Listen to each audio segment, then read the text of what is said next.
Good evening, everyone. And this is What Does the Bible Really Say? Global Bible Reading with Angel and Joseph BRACCO. Today is December 29th, 2023, and my name's Angel. Number one, original OG of the Misfit Army Disciples and founder of Oneblood Breadbox Ministry and the Misfit Army Disciples. Our mission statement is to seek and save the lost, protect the weak, and those who are unable to protect themselves, and plant seeds by spreading the gospel of Jesus Christ. This is What Does the Bible Really Say? Global Bible Reading. We are currently on part 85 in the book of Deuteronomy.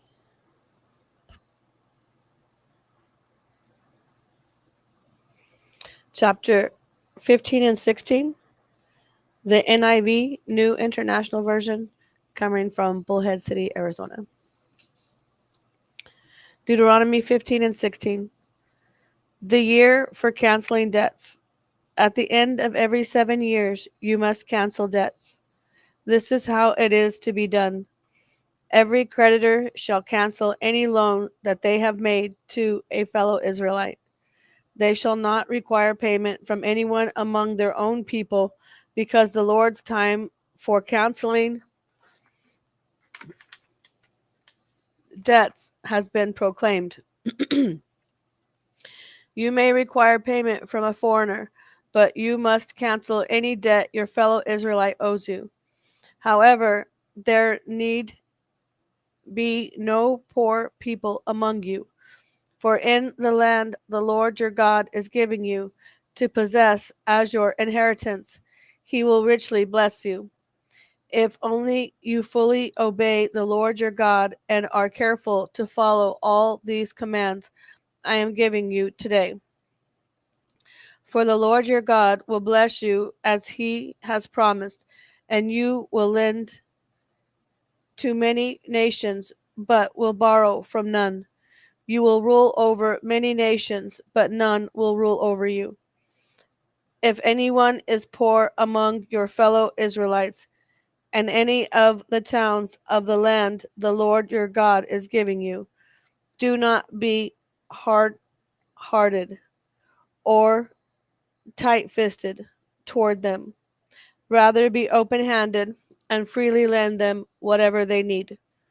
Be careful not to harbor this wicked thought. The seventh year, the year for canceling debts, is near, so that you do not show ill will toward the needy among your fellow Israelites and give them nothing. They may then appeal to the Lord against you, and you will be found guilty of sin. Give generously to them, and do so without a grudging heart. Then, because of this, the Lord your God will bless you in all your work and in everything you put your hand to. There will always be poor people in the land. Therefore, I command you to be open handed toward your fellow Israelites who are poor and needy in your land. Freeing servants. If any of your people, Hebrew men or women, sell themselves to you and serve you 6 years, in the seventh year you must let them go free. And when you release them, do not send them away empty handed. Supply them liberally from your flock, your threshing floor, and your winepress. Give to them as the Lord your God has blessed you. Remember that you were slaves in Egypt, and the Lord your God redeemed you. That is why I give you this command today. But if your servant says to you, I do not want to leave you, because he loves you and your family and is well off with you, then take an awl and push it through his earlobe into the door, and he will become your servant for life. Do the same for your female servant. Do not consider it a hardship to set your servant free, because their service to you these 6 years has been worth twice as much as that of a hired hand, and the Lord your God will bless you in everything you do. The firstborn animals set apart for the Lord your God every firstborn male of your herds and flocks. Do not put the firstborn of your cows to work, and do not shear the firstborn of your sheep. Each year you and your family are to eat them in the presence of the Lord your God, at the place he will choose. If an animal has a defect, is lame or blind, or has any serious flaw, you must not sacrifice it to the Lord your God.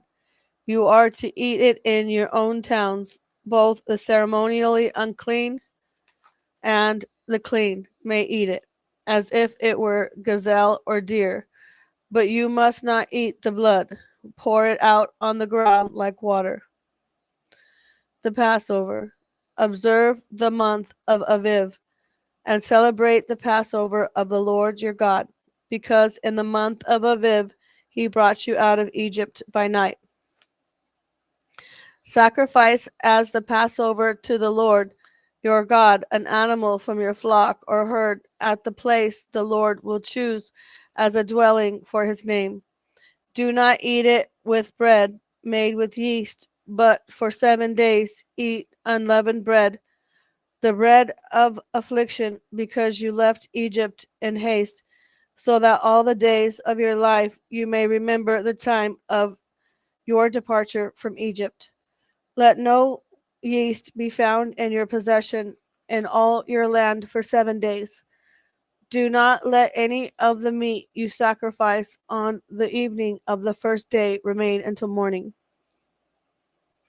You must not sacrifice the Passover in any town the Lord your God gives you, except in the place he will choose as a dwelling for his name. There you must there you must sacrifice the Passover in the evening, when the sun goes down on the anniversary of your departure from Egypt. Roast it and eat it at the place the Lord your God will choose. Then in the morning return to your tents. For 6 days eat unleavened bread on the seventh day, and hold an assembly to the Lord your God, and do no work. The Festival of Weeks. Count off 7 weeks from the time you began to put the sickle to the standing grain. Then celebrate the Festival of Weeks to the Lord your God by giving a freewill offering in proportion to the blessings the Lord your God has given you, and rejoice before the Lord your God at the place he will choose as a dwelling for his name. You, your sons and daughters, your male and female servants, the Levites in your towns, and the foreigners, the fatherless, and the widows living among you. Remember that you were slaves in Egypt, and follow carefully these decrees. The Festival of Tabernacles.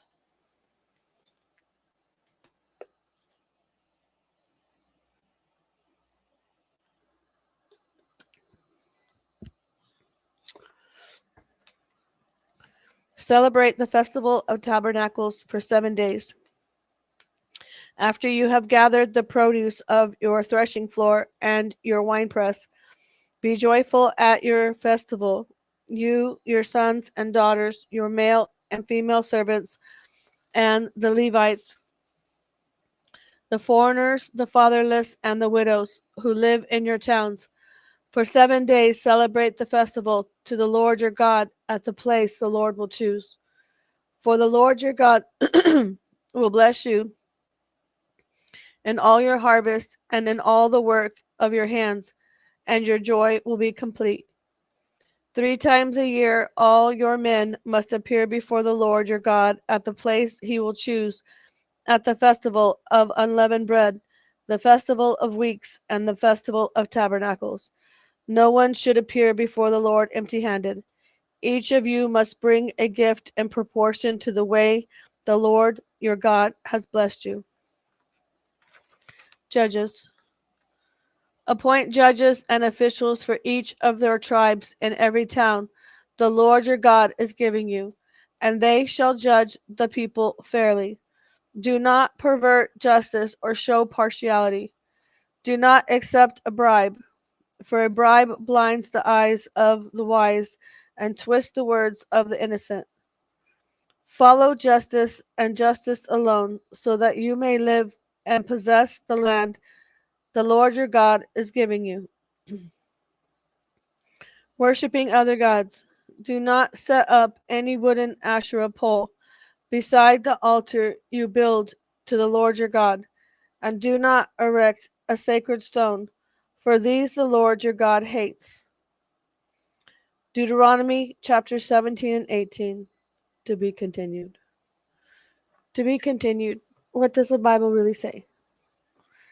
Global Bible reading, part 85, Deuteronomy chapter 15 and 16, NIV version coming from Bullhead City, Arizona. That's all I got. Peace out, yo. Angel Tsunami out.